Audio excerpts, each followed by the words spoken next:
65 वर्षांची देवकीबाई पोस्ट ऑफिसच्या बाहेर बसून रडत होती आणि हात जोडून विनवणी करत होती. बेटा, पुन्हा एकदा बघ, माझ्या मुलाचे पत्र आले असेल.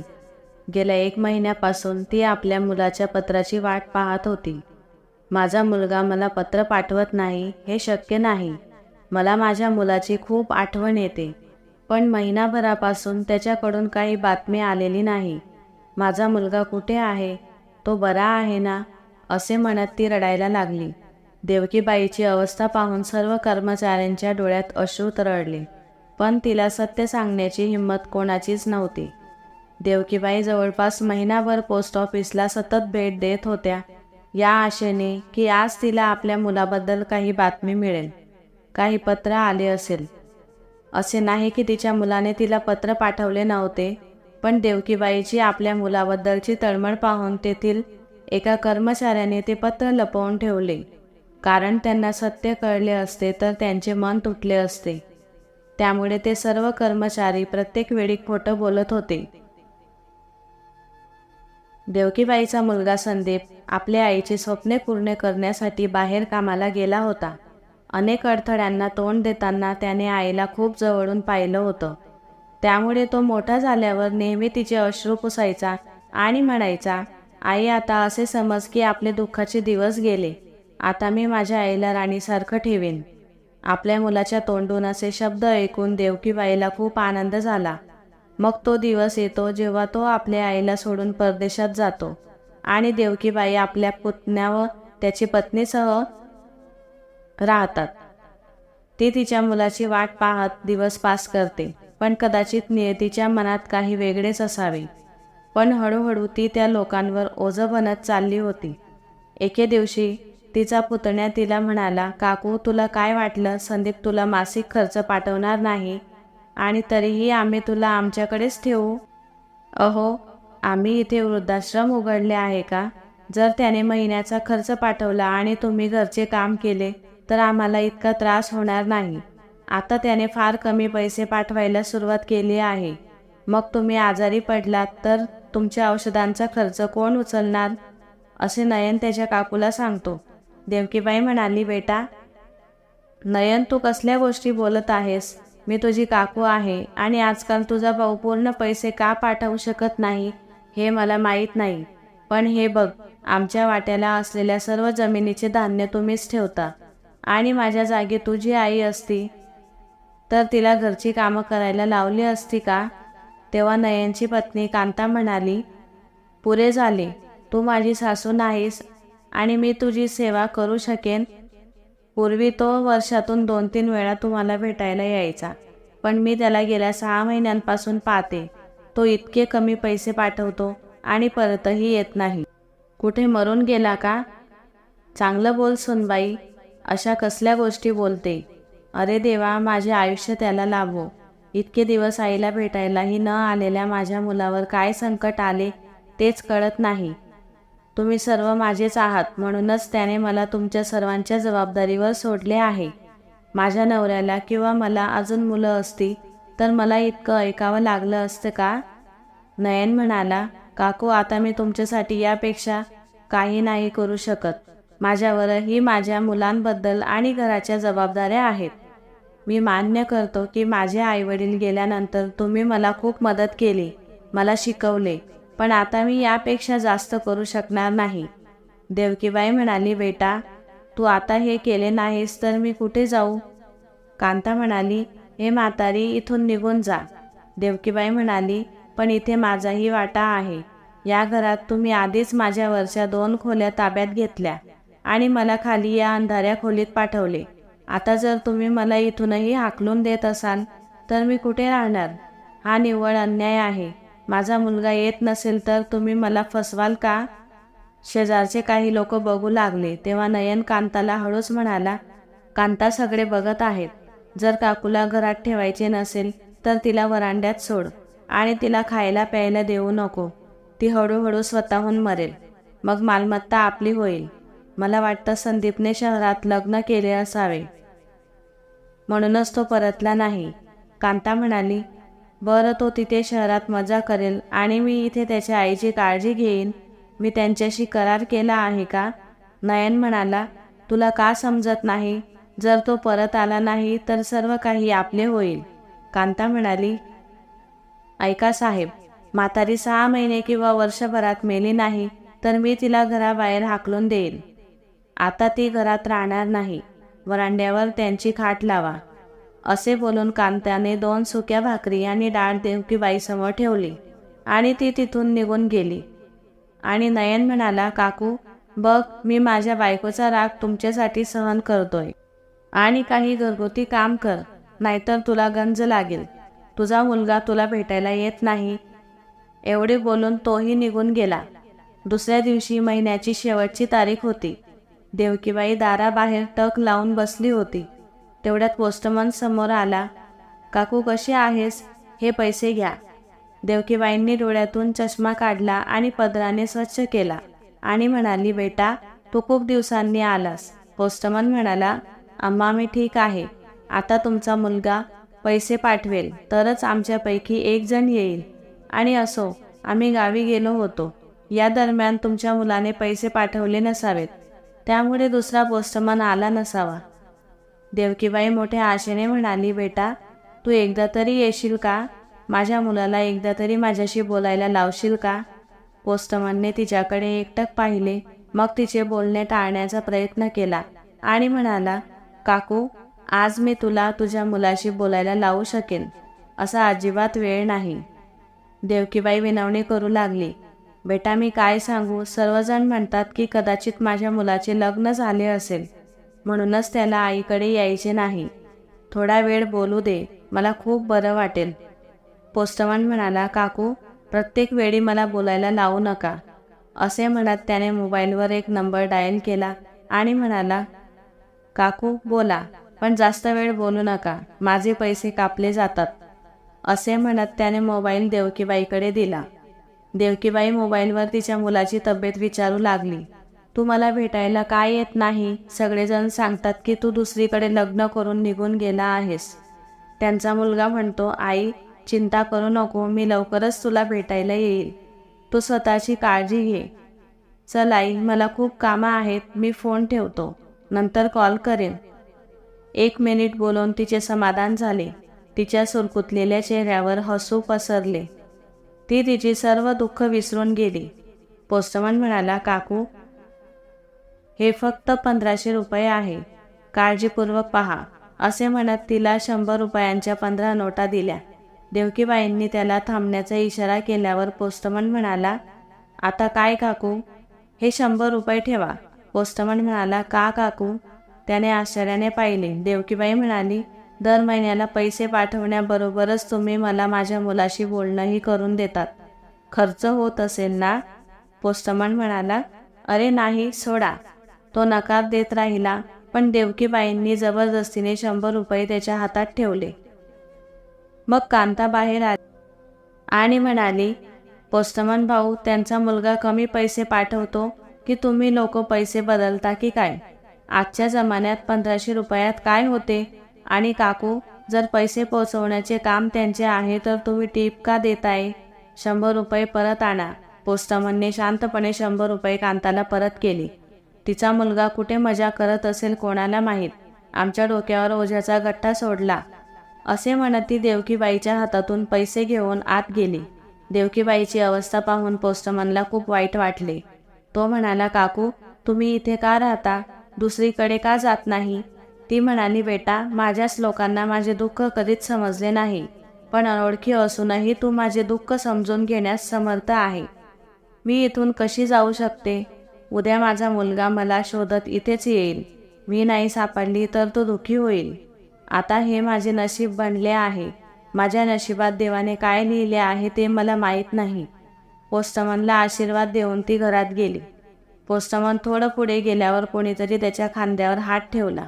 त्याने मागे वळून पाहिलं तर त्याचा एक मित्र निलेश दिसला, जो शहरात मोबाईल शॉप चालवत होता.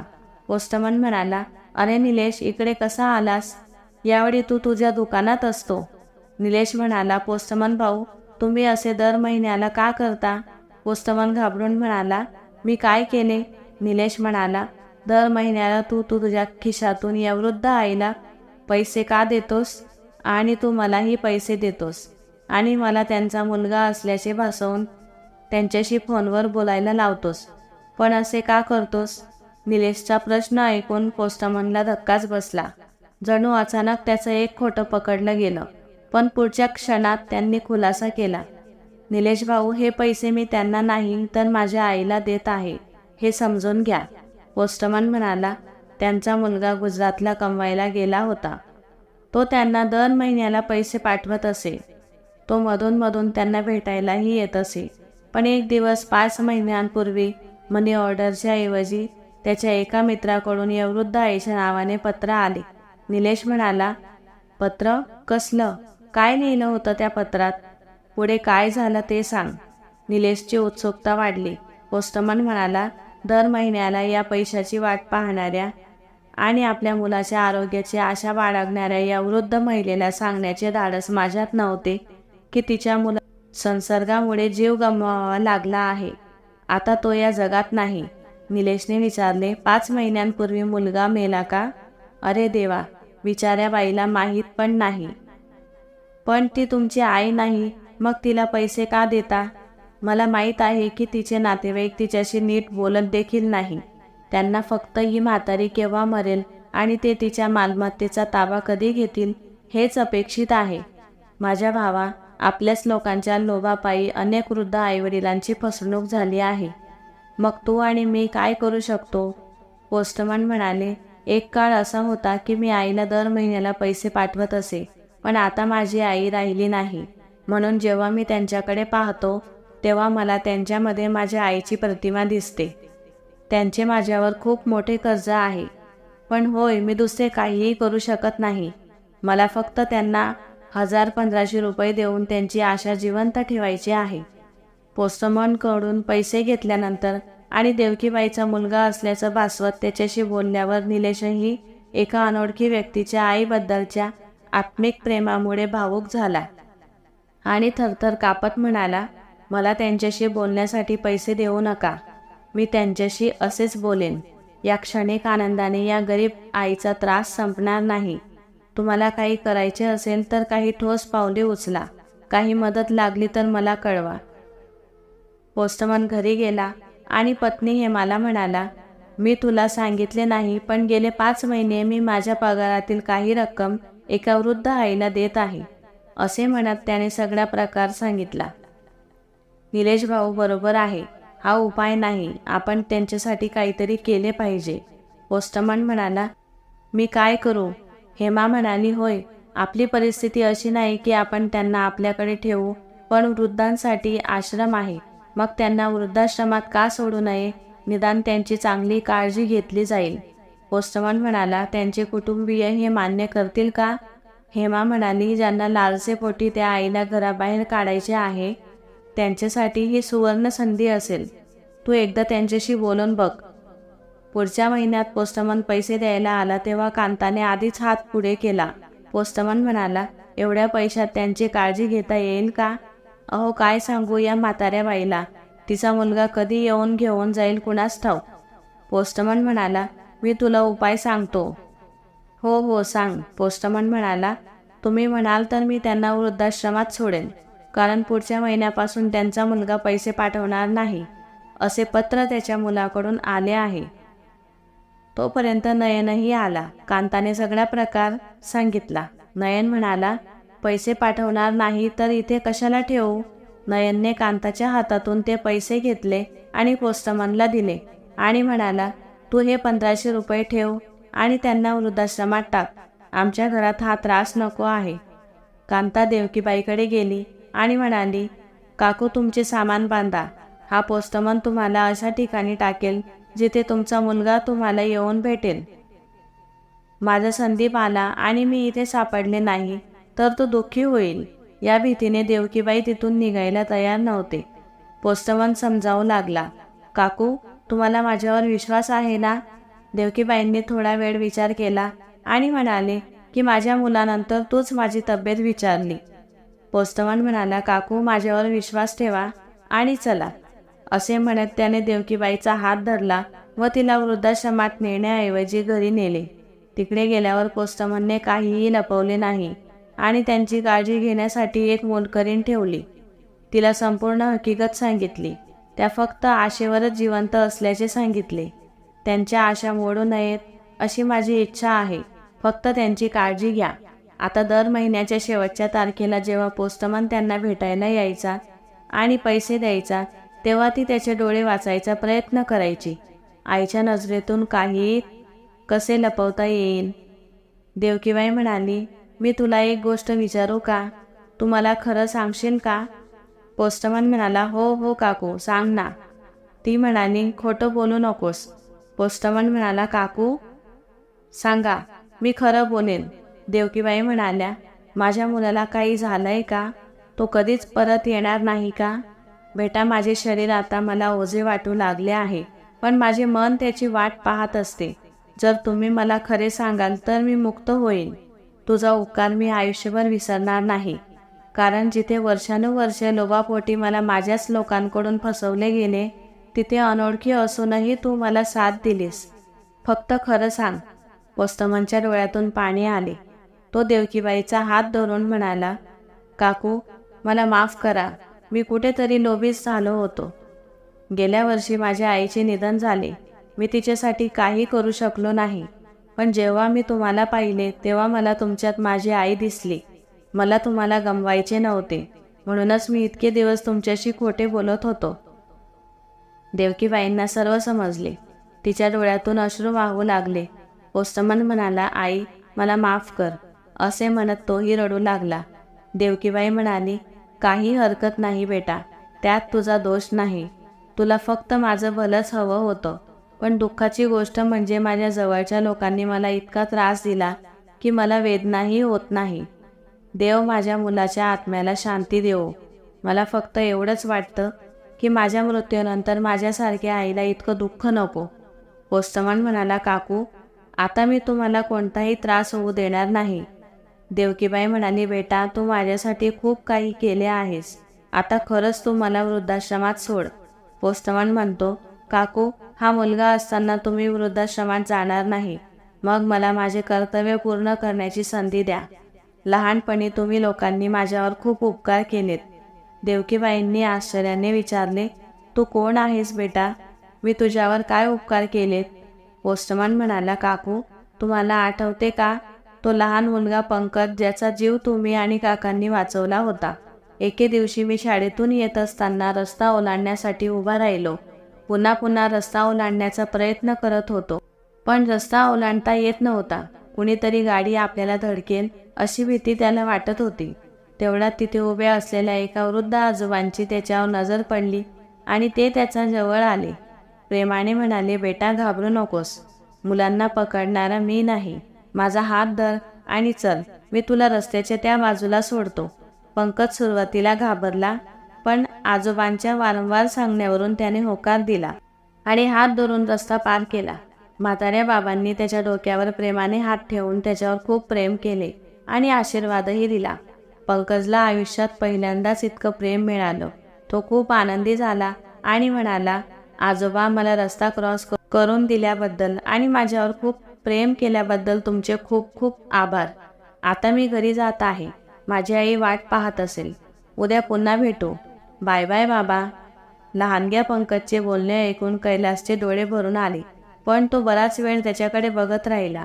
पंकज घरी येतो आणि आनंदी होतो आणि आईला सांगतो, आज मी रस्ता ओलांडायला खूप घाबरत होतो, पण एक म्हातारे आजोबा आले आणि प्रेमाने माझा हात धरून मला रस्त्याच्या पलीकडे नेले. खूप प्रेमही केलं. बरेच दिवस तेच म्हातारे आजोबा रस्ता ओलांडताना त्याला प्रेमाने मिठी मारायचे. ते त्याला चॉकलेटही खायला द्यायचे. आता हा दिनक्रम रोजचाच झाला होता. एके दिवशी वृद्ध आजी येऊन त्याला मिठी मारते आणि त्याच्यावर खूप प्रेम करते. हे पाहून पंकजला खूप मज्जा येते.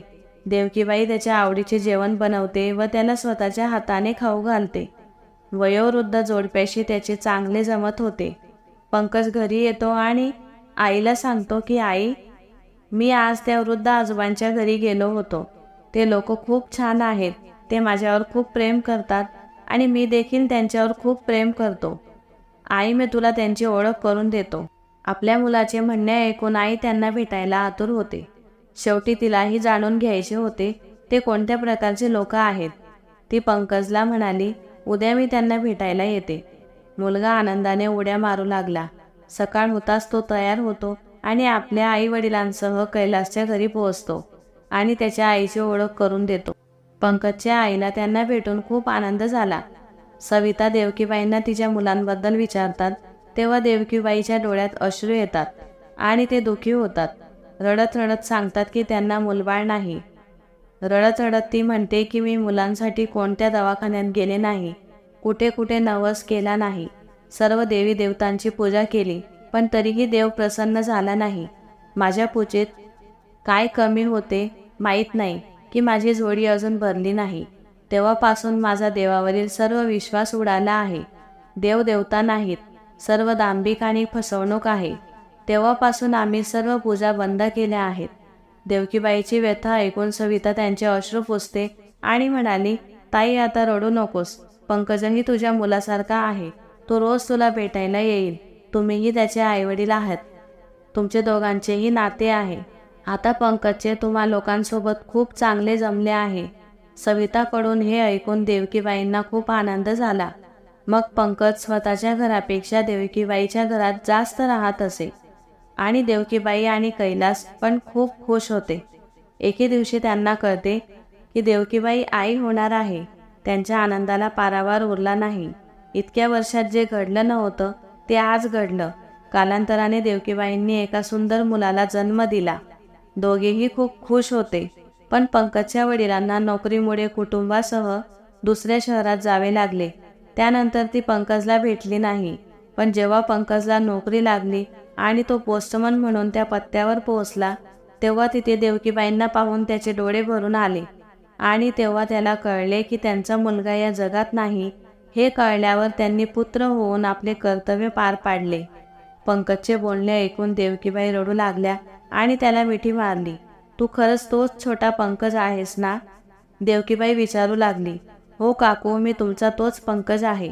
जेव्हा पंकज घरी येतो आणि सीमाला संपूर्ण हकीकत सांगतो तेव्हा तिचे डोळे भरून येतात आणि ती म्हणते की आपण त्यांना आपल्याकडे का ठेवत नाही? आपल्या दोघांना आई मिळेल आणि गोलूला आजी मिळेल. पंकज म्हणाला, मी वाटेत हाच विचार करत होतो, पण तुला सांगायची हिंमत जमली नाही. पण तू बोलली हे बरे झाले. दुसऱ्या दिवशी दोघेही त्यांना घरी घेऊन येतात आणि त्यांची खूप काळजी घेतात. एके दिवशी देवकीबाई खूप उदास बसली होती तेव्हा पंकज म्हणाला, काय विचार करत आहे काकू? देवकीबाई म्हणाल्या, काही हरकत नाही बेटा, यात तुझा दोष नाही.